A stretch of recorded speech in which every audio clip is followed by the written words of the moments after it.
Alors, bonsoir tout le monde. On est rendu au 9 janvier. Enfin, le 9 janvier, Seigneur, on est en septembre. C'est la récolte, l'abondance. Et j'espère que ça va vraiment être l'abondance. Pourquoi? Parce que ça fait 2, 3 jours qu'on a des déluges dans notre maison. Et c'est très bon signe parce que saviez-vous que l'eau qui coule apporte énormément de succès, de réussite. Un jour, mon maître, qui est le maître Omram Mikhaël Ivanov, avait oublié un robinet il n'y avait pas d'eau un matin quand il s'est levé, il a ouvert le robinet et il a laissé le robinet ouvert puis il est allé faire sa conférence. Et lorsqu'il est revenu dans son appartement à Paris, il avait inondé tous les étages. Alors, au lieu de voir ça comme une catastrophe, il s'est mis à chanter et à danser de joie. Et la sœur qui l'hébergeait, lui, elle s'appelait sœur Stella, le regarde en lui disant, mais là, maître, c'est grave. Non, non, c'est l'abondance, c'est l'abondance. Alors, c'est ça que je me suis dit. On va vivre l'abondance au mois de septembre. Alors, je le souhaite à tous, en tout cas, cette abondance-là. Je souhaite que tous vos projets puissent se réaliser, que rendu en septembre, vous ayez suffisamment avancé dans vos projets pour que vous ayez des résultats. Parce que qu'est-ce qui se passe en septembre? C'est la fête des récoltes. Alors, ce qu'on récolte en septembre, c'est tout ce qu'on a semé à partir du mois de décembre où on a fait le vœu de cristalliser justement nos intentions pour l'année. Parce que chaque année, le 21 décembre, c'est la fête de la Saint-Gabriel où on peut justement cristalliser nos vœux, à programmer notre année en disant cette année, j'aimerais accomplir ci, j'aimerais accomplir ça, écrire tout ce qu'on a à écrire et faire en sorte que ça puisse se réaliser. Et c'est en septembre qu'on récolte toute cette abondance de démarches qu'on a mis en place. Alors moi, je trouve ça bien qu'aujourd'hui, le 9, on s'est encore réveillé avec un plus gros déluge dans notre cuisine. Et c'était, bon, rien de grave. La toiture a été refaite, le pire. Mais bon, c'est réglé. Jean a joué les équilibristes sur le toit toute l'après-midi, mais ça a bien été. C'est un équilibriste de nature. Alors, tout va bien. Alors, c'est ça. Aujourd'hui, je voulais vous parler de tout ce qui est en haut et comme ce qui est en bas. Avez-vous déjà entendu parler de ça, vous autres? Tout ce qui est en haut est comme ce qui est en bas. Alors, c'est Hermès Trismégiste qui dit toujours que ce qui est en haut est comme ce qui est en... Et il dit aussi, l'infiniment petit est dans l'infiniment grand. L'infiniment petit est dans l'infiniment grand. Ça veut dire qu'on est interrelié à des plans, à des mondes. J'espère que vous n'êtes pas tannés de m'entendre parler des mondes parallèles parce que c'est beaucoup de ça que je parle, n'est-ce pas? Je me rends compte que... Parce que pour moi, la vie, ça se passe pas qu'ici, tu sais.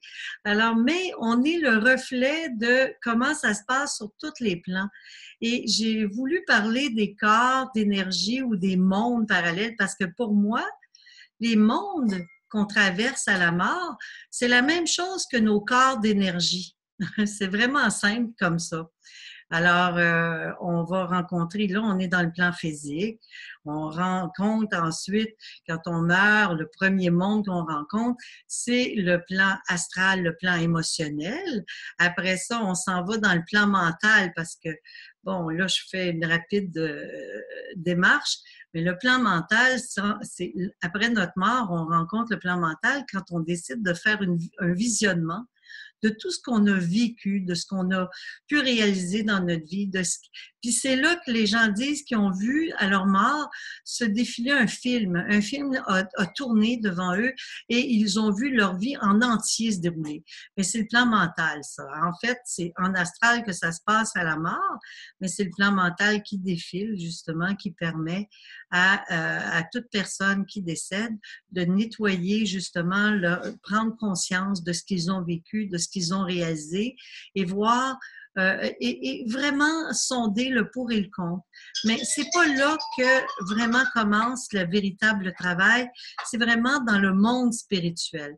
Parce que là, moi, je vous parle de ça parce que les corps, en même temps, c'est les mondes. On est interreliés à ces mondes-là. Le corps physique, le corps émotionnel, le corps mental, c'est un monde de base à équilibrer dans notre vie. Je le dis depuis le début de l'année, depuis le début de nos rencontres, pour arriver dans un état d'expansion de conscience, de bien-être. Pourquoi? Parce que à notre mort, veut pas, on rencontre tous les conflits que nous n'avons pas réglés, nous n'avons pas gérés, nous n'avons pas su harmoniser.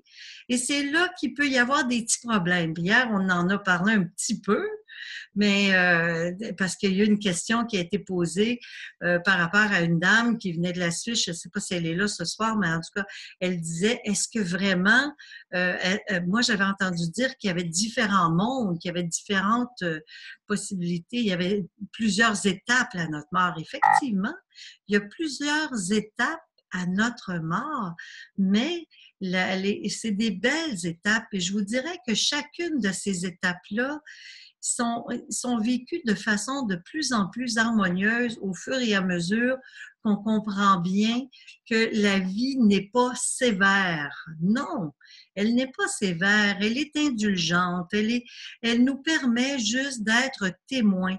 Alors, à quoi sert la méditation? À apprendre justement à être témoin et à calmer notre émotion. Parce qu'à partir du moment où on a calmé notre émotion, on est capable d'être, comment dire, objectif. On est capable d'être objectif et c'est tellement important d'être objectif, d'être capable de dire « Ah, c'est vrai, j'ai ce défaut-là, puis il faut que je le règle, mais c'est pas grave, c'est pas la fin du monde. » Alors, c'est vraiment parce que si on commence à s'en faire, à se casser le bessic avec toutes les difficultés qu'on vit ou qu'on a en nous, on n'a pas fini, on n'est pas sorti de l'auberge. Alors que si on ne s'en fait pas avec ça, on focus davantage sur les qualités, les forces qui nous habitent, automatiquement, tous ces conflits qui nous habitent vont se nettoyer d'eux-mêmes. Alors, c'est un peu de cette façon-là, moi, que je travaille et je crois que le témoin t'amène justement à observer, à être observateur de ta vie, de tes possibilités, de tout ce que tu as réalisé, mais sans sévérité, sans jugement négatif. On passe à travers cette période dans l'autre plan avec énormément de facilité. Pour aller où? Après, dans le tunnel de lumière, dans le monde spirituel. Et ça, c'est toute l'expansion que nous vivons justement quand nous rencontrons, en fin de compte, le plan de l'harmonie bouddhique et atmique. Mais en fait, c'est le plan divin et le plan atmique. Tous ces plans-là, ça nous habite, c'est tout en nous, tous ces mondes-là nous habitent. C'est l'amour qui circule en nous, en fait. La seule chose qui est important à observer, c'est le plan causal. Mais c'est un plan de réceptivité, de reconnaissance, d'observation. Le plan causal, c'est pas véritablement un monde, c'est justement, c'est l'objecteur de conscience qui nous habite. C'est la conscience qui nous habite et qui nous dit, est-ce que tu as bien fait? Est-ce que tu n'aurais pas dû faire ça à la place? Puis ça, c'est les annales akashiques, c'est la connaissance de toute chose, de tout ce que c'est qui nous habite et de tout ce qu'on a vécu depuis le début de toutes nos incarnations. Tout ce qu'on a traversé, c'est dans le plan causal que ça se trouve.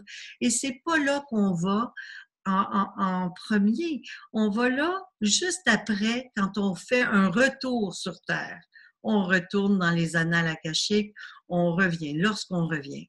Mais lorsqu'on décolle, lorsqu'on s'en va dans l'autre monde, on s'en va dans le monde spirituel où il y a une réflexion très nette par rapport à qui on est.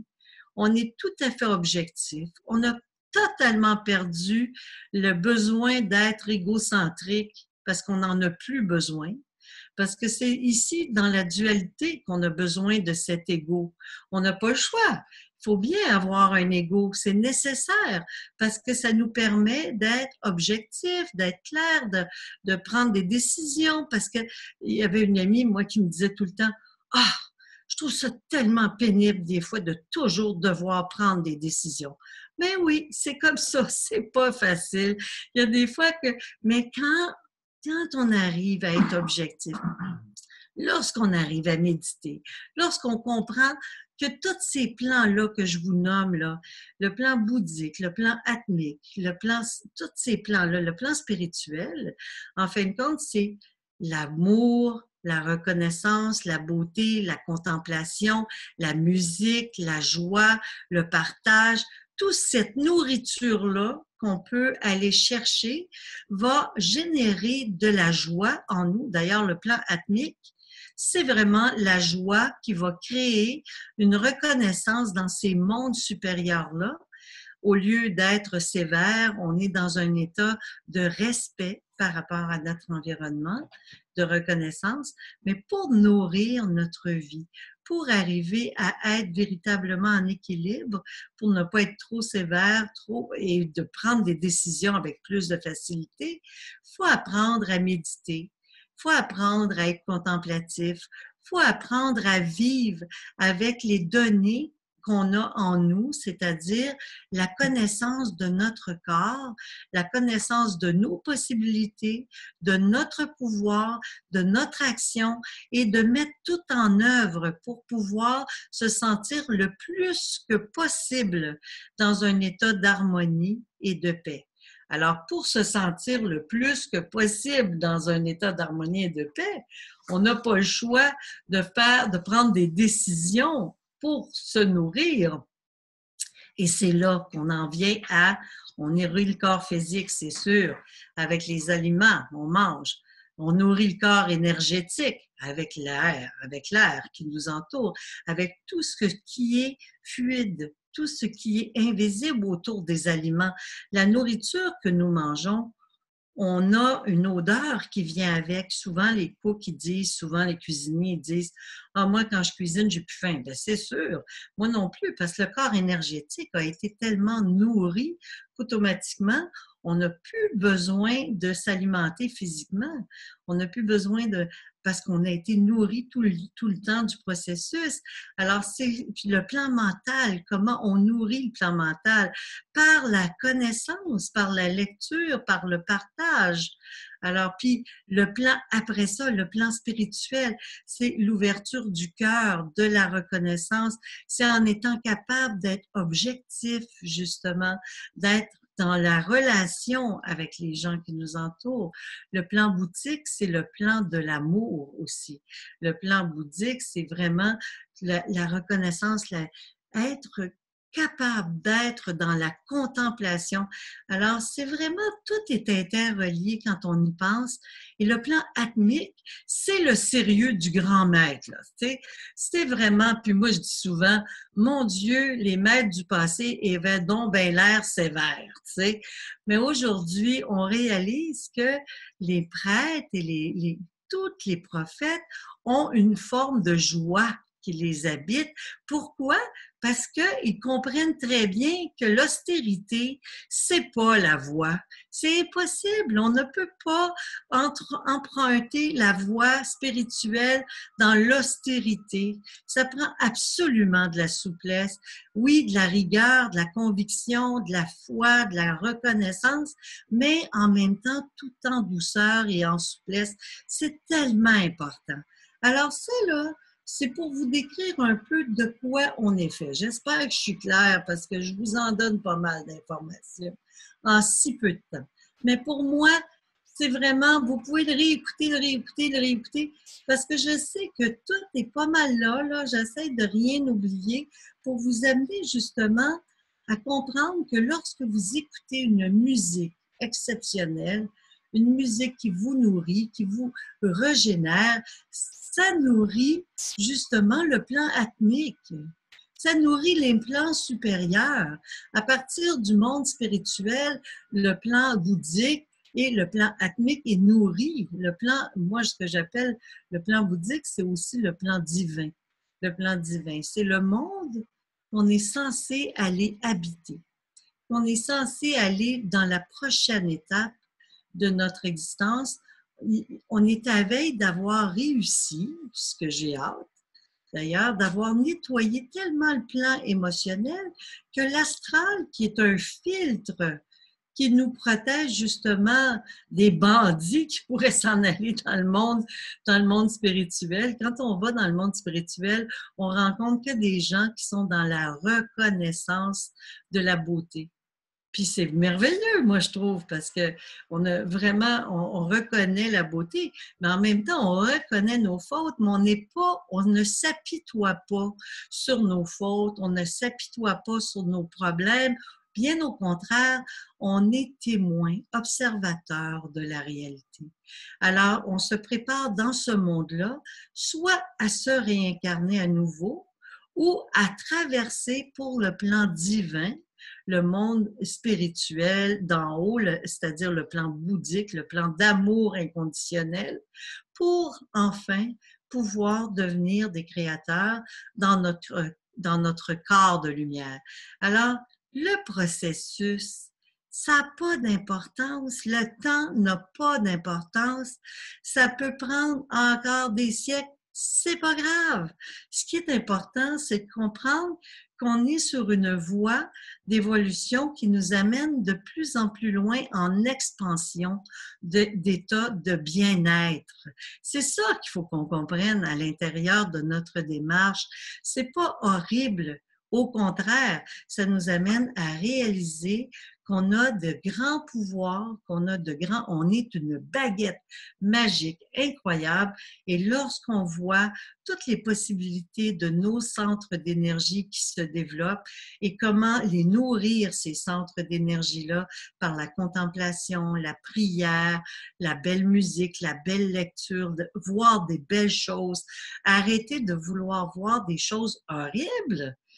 Ou du moins, si on voit des choses horribles, mais essayer d'être en mesure de rendre, si vous voulez, de ne pas être touché ou désarmé par ça.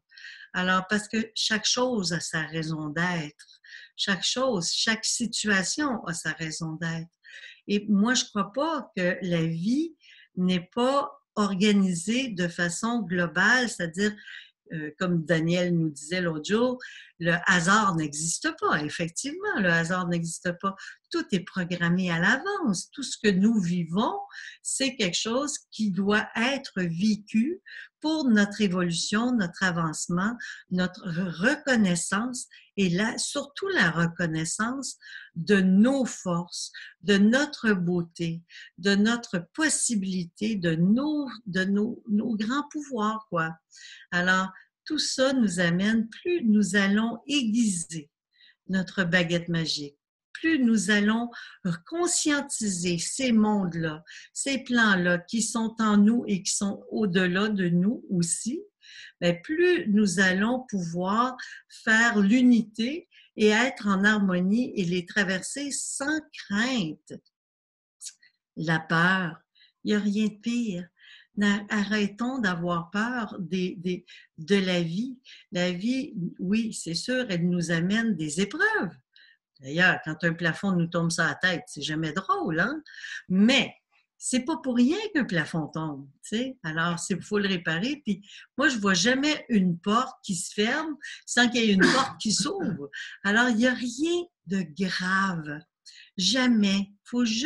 C'est juste la façon dont on conceptualise les situations que nous vivons qui est sérieuse. Là, on se prend très au sérieux des fois.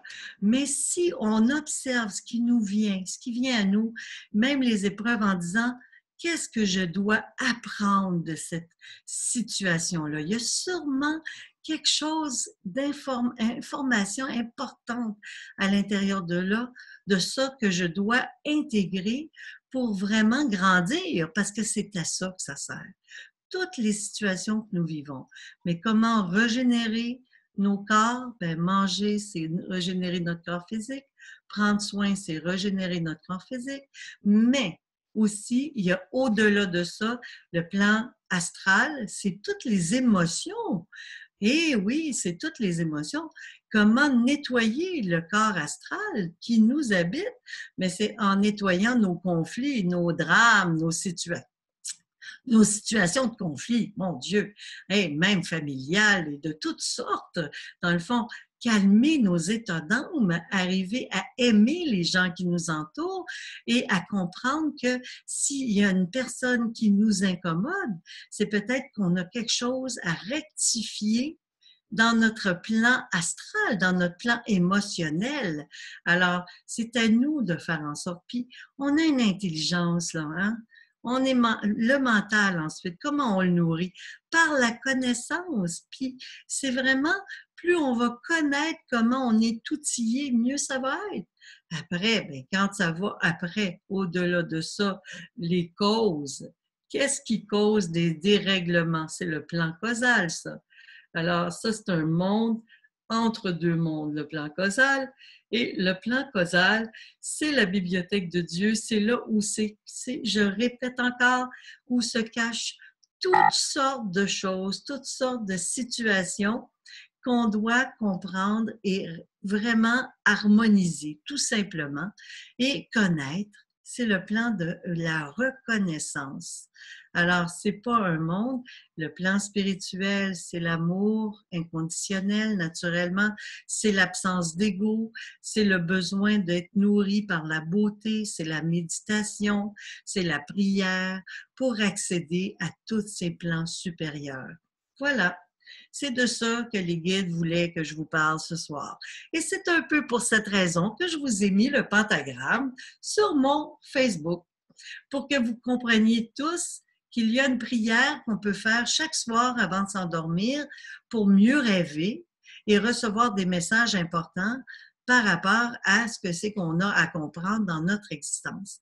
Alors, plus on est en relation avec la raison pour laquelle nous vivons, plus nos rêves deviennent clairs et limpides et ils nous enseignent des choses. Et n'oubliez pas qu'on est toujours accompagné tout au long de notre vie. On est accompagné par des êtres chers, des grands maîtres, oui, mais qui sont aussi nos amis. Et allez pas vous imaginer, moi, là, le jour où j'ai rencontré le maître Michael, là, j'allais le rencontrer, j'étais très jeune, puis je me disais, mon Dieu, je lui avais écrit une lettre, puis j'y avais dit, c'est drôle, monsieur, je ne savais pas que c'était un maître, j'avais dit, monsieur, ce que vous dites, c'est ce que je pense. Mais je me prenais pourquoi? Je ne sais pas, mais tu sais, dans le fond, c'était pas important pour lui, pour qui je me prenais. Il a trouvé ça tellement drôle qu'il me dit, venez-vous-en tout de suite ici, j'aimerais vous connaître. Et je suis allée le rencontrer. Puis quand je l'ai rencontré, j'ai vu toute la présence et le dégagement. Il dégageait une énergie, mais c'était, mon Dieu, tellement chaleureux, tellement puissant que là, j'ai compris que j'avais pu être un peu déplacée en lui disant on pense pareil, tu sais. Bon. Mais bon, mais il était tellement généreux, tellement bon, tellement authentique qu'il ne faisait pas, il était pas dans les floflas, il était direct et clair, un bon père de famille qui avait une grande famille. Alors, c'est un peu pour cette raison-là que je crois que souvent, on a tendance à voir les maîtres comme étant des êtres sévères. Mais non, pas du tout. C'est nos amis, c'est nos frères, c'est nos frères, des fois nos grands frères, oui. C'est vraiment des grands frères, c'est clair. Mais ils sont d'un amour inconditionnel. Donc, ils ne sont pas là pour nous dire « Ah, t'as pas fait ci, t'as pas fait ça. » Non, pas du tout. On est assez bêtes pour le faire nous-mêmes, ça. Ah, t'as pas fait ci, t'as pas fait ça, t'aurais donc dû. On en a-tu des t'aurais donc dû dans notre vie? Il faut cesser de s'apitoyer. Il faut vraiment faire du mieux qu'on peut. Et à partir du moment où on a fait le maximum de ce qu'on pouvait, bien, automatiquement, toutes ces qualités et ces vertus qu'on travaille vont se déployer, vont se travailler et ils vont régler les conflits qui peuvent venir nous habiter. C'est comme ça que je vois la vie. C'est comme ça que le maître Michael voyait aussi la vie. Il disait ne pas s'occuper de nos problèmes, de nos bébites, de nos difficultés, s'orienter davantage sur nos forces. Et c'est de cette façon qu'on va arriver à vivre, à se dégager justement de nos conflits. Ça ne voulait pas dire d'arrêter de ne rien faire et d'attendre. Non, non, non, non. Au contraire, on a beaucoup de choses à faire le temps qu'on est sur Terre, mais c'est d'un ordre d'amour, de conscience et de reconnaissance puis dans l'équilibre. Essayons d'être en équilibre. Alors, développons tout simplement les vertus. Alors, c'est là-dessus que le maître Michael travaillait et c'est là-dessus que j'aime bien travailler. Et moi, ce que j'aime beaucoup aussi, c'est de voir les qualités des gens qui m'entourent. Je m'exerce à toujours voir la qualité de la personne qui est devant moi. Et ça, là, ça pourrait être un travail à faire pour tout le monde. Tu sais. Essayez toujours, même les personnes les plus difficiles de votre environnement, essayez de reconnaître la qualité qu'elle a, cette personne-là. Des fois, là, on va être surpris de voir que si on s'attache à la qualité, on va oublier la difficulté qu'elle peut nous faire vivre par moment. Voilà. Alors, c'est ça qu'il y avait comme propos ce soir. C'est ce que j'avais à vous transmettre. Avez-vous quelque chose à me partager? Avez-vous pensé à envoyer dans l'univers des pensées pour aider les nouvelles technologies à arriver dans ce monde, qu'on puisse passer à travers la période difficile dans laquelle nous sommes? Parce qu'on s'entend, on est en train de vivre un changement au niveau climatique. C'est pas par hasard. Ça arrive à tous les 25 000 ans, tout le temps, tout le temps, tout le temps. Et l'horloge cosmique est en place. Mais on va peut-être réussir cette fois-ci à passer avec des forces, avec des nouvelles technologies. Mais pour ça, il ne faut pas penser à envoyer des cochonneries partout. Il faut penser à envoyer les plus belles pensées, les plus beaux sentiments aux plus grands scientifiques de ce monde, aux plus grands chercheurs qui veulent mettre des nouvelles forces en place pour aider cette nouvelle planète à naître, à arriver, à pointe, à vivre. Voilà. Moi, j'ai une question. Oui. Bon, moi, je le fais là, le jour, envoyer des belles pensées, mais vous, comment vous le faites? Qui c'est qui parle? C'est toi? OK, c'est Joanne. Oui. OK, excuse-moi, c'est parce que normalement, tu devrais apparaître quand tu parles, mais moi, ça ne marche pas. En tout cas, bref. Fait que ça me prend. Ah, il faut que j'enlève quoi? Comment je fais? Ah, ah là, je te vois. Wow. OK. Comment je fais? Bien, tout simplement, je fais une méditation, je m'installe. Et là, je pense à toutes les personnes qui sont dans des ressources de conscience pour de nouvelles technologies. Je leur envoie le maximum d'énergie que je suis capable de leur envoyer en couleurs. Je pense à toutes les couleurs de l'arc-en-ciel, mais je leur envoie surtout du violet. Je vais te dire pourquoi. Parce que le violet, c'est la couleur de la nouvelle technologie. Les rayons violets se sont incarnés pour ça, pour installer de nouvelles ressources. D'ailleurs, la plupart des ingénieurs ont un rayon violet. OK. Alors, puis tu ne le fais pas nécessairement longtemps, mais tu peux le faire plusieurs fois par jour. Pensez à ces personnes-là, leur envoyer Exactement. des rayons violets. Ouais, là, pas des enveloppés, dire que tous ceux, imagine-toi que sur la planète, il y a des points lumineux partout, partout. Puis c'est facile à cette heure de s'imaginer des points lumineux. On fait juste regarder des images comme par exemple de la Terre avec les points de ville qui allument un peu. Oui. Mais imaginez-vous ça, mais c'est des personnes qui sont en train de développer de nouvelles technologies. Okay. Et vous leur envoyez un flot d'énergie, de force, d'amour, de reconnaissance par rapport à ce qu'ils veulent mettre en place et que les voies s'ouvrent pour eux. Parfait. Oui, merci. Ça me fait plaisir. Ta question est bien. C'est bien. René, j'aurais une question aussi. Oui.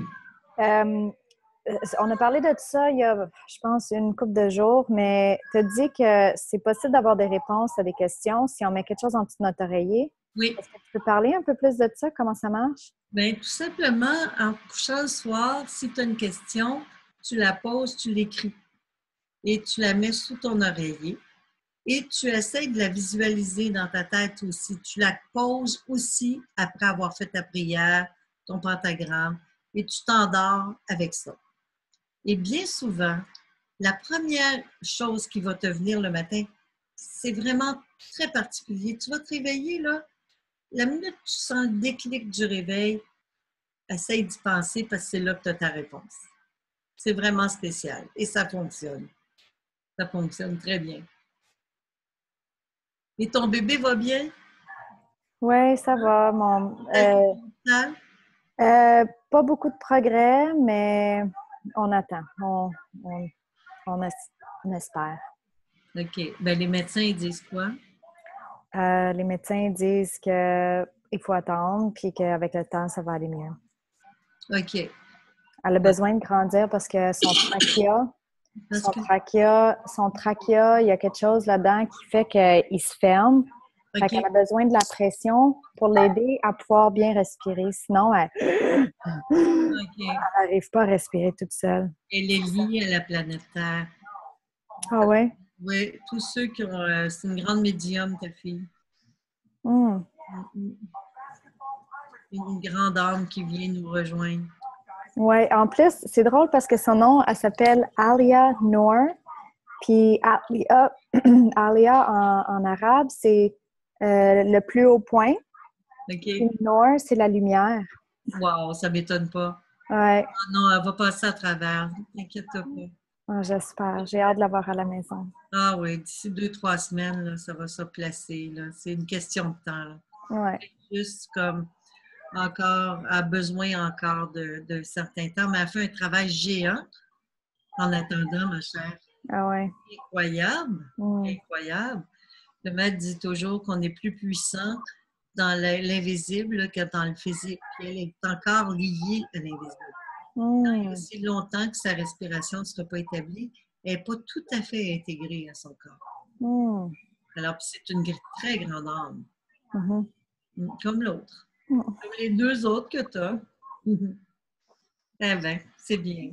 Merci, Renée. J'espère que ça répond à ta question. Oui, merci. Ouais. Fais-le en tout cas, essaye-le. Avez-vous d'autres questions?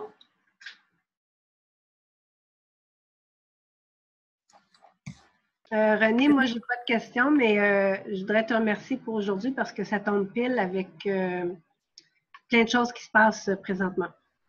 Ah oui, hein? Fait que merci beaucoup. OK. Plein de choses qui se passent présentement dans ta vie. Tu as été malade?